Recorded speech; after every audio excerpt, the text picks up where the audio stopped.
Well, what's it like being 34 and dealing with age? Well, first, thanks a lot for telling everybody I'm 34. Just joking, it's okay. I'm totally cool with it. To me, age is just a number, and at the end of the day, it's all about how you feel inside and how you live your life. Are you living your life well?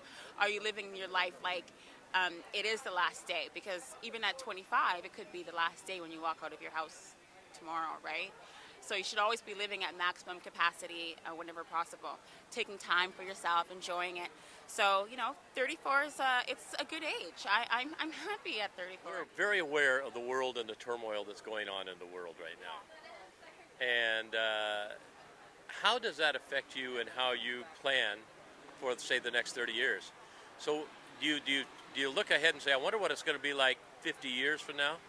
Because knowledge has increased exponentially. I mean, every day now, the toy that we had is obsolete almost the minute it goes on the market. So when you look at the future, are you optimistic or pessimistic? I always will be optimistic. Where there's bad, there's good. Where there's good, there's bad. And it's about how we respond to things or how we um, it's just about how we live our life, even with all of the negative things that are happening.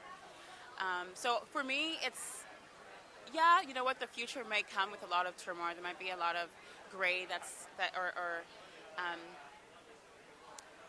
we could be facing situations of, sorry, Greg, sorry. Um, that's a really good question, Doug. Yeah, but I think it's all about how you live your life and how you respond to things.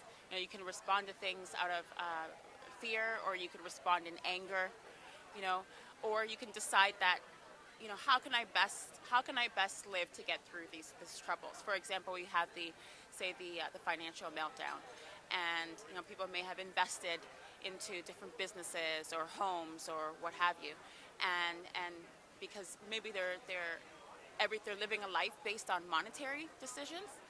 If you live a life that's more based on, say, your love for God and a spiritual life, you still have a sense of peace even with all the turmoil that's going on in the world. So you've got a good relationship with your family. You've got a great relationship with with God. If you don't believe in God, perhaps there's something else that you lean to, something else you're leaning towards that you have faith in, and that's what keeps you grounded. You've got to have a solid foundation to carry you through all of the negative things in this world. You notice a lot with the your generation. People are saying, I'm not so interested in the traditional jobs anymore.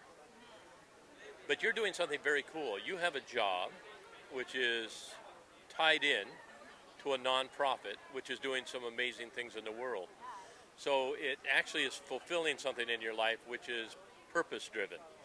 So kind of to close this off at 34, talk to me a little bit about the purpose driven life and why you decided to pursue that. Okay?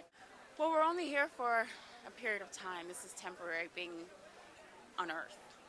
And I think it's important to, at some point in your life, to realize, is there something that I can do that can change things? Or, if I leave this Earth, will people remember, or will there be something that I've done to make the place a better place, right? I think we're all called to do something. Um, and usually it's helping people no matter what. I think if you choose to work with the homeless, or if you choose to make donations to your favorite charity, whatever it is that you're choosing, it's likely because you've got some connection to that, and to actually be involved is helping other people. And so for me, living a purpose-driven life means having the motivation that's not driven by superficial things, but can you sleep at night? But whatever it is that people are doing with their lives, can they sleep at night? I can say, I sleep at night peacefully, and I walk through life feeling, like there's something that I feel like I could be doing more. I'm sure I can be doing more. I mean, I think I'm just scratching the surface. But what I'm doing is helping others. So um, I don't feel like I'm wasting my time. I used to talk to kids in a high school assembly, and thank you, Isabel, about the purpose-driven life. But it was kind of put up this way: you can either be part of the solution or you're part of the problem. So why don't you be part of the solution? And it actually takes a lot more guts, and it's a bigger adventure. Anybody can be a failure. Anybody can be a problem. It's like falling off a log. But to try to be successful and do something positive with your life and make a difference, now that takes a man or that takes a real woman to do that. And I kind of like that whole train of thought. So whether you're 64 or 34, you don't want to end up your life, whenever that ends, could end tomorrow. You really don't want to end up your life with a series of regrets. You want to end your life saying, you know what, I gave it everything I had. I love life every day I lived it. I mean, wouldn't it be great if we could live every day like that? That's a little Pollyanna. But to sit back and say, for the most part, I look back over my life and I say, I may not have done everything I wanted to do, but I gave it everything I had. Hey, and that's a fabulous way to live life. So happy birthday, Isabel, and there you go. So what do you think? So what do you think about life? And what do you think about getting older?